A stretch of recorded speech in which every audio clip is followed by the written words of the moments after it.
مشاهدينا الكرام، أهلا بكم. أسماء جديدة وتعيينات في مناصب عليا. قبل ما نبداو ما تنساوش ديروا جيم وتشتركوا في القناة ديال نيوز توداي باش ديما يوصلكم جديد الأخبار. والآن إلى التفاصيل.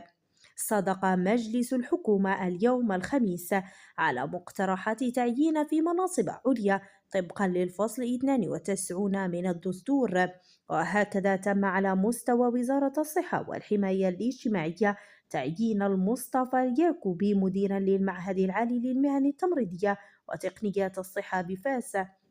كما تم على مستوى وزارة الإدماج الاقتصادي والمقاولة الصغرى والتشغيل والكفاءات قطاع الإدماج الاقتصادي والمقاولة الصغرى والتشغيل تعيين هاجر مرتجي مديرا للمرصد الوطني لسوق الشغل، بينما تم بالنسبة لقطاع التكوين المهني تعيين سعد ماء العينين مديرا للتنسيق البيداغوجي والقطاع الخاص.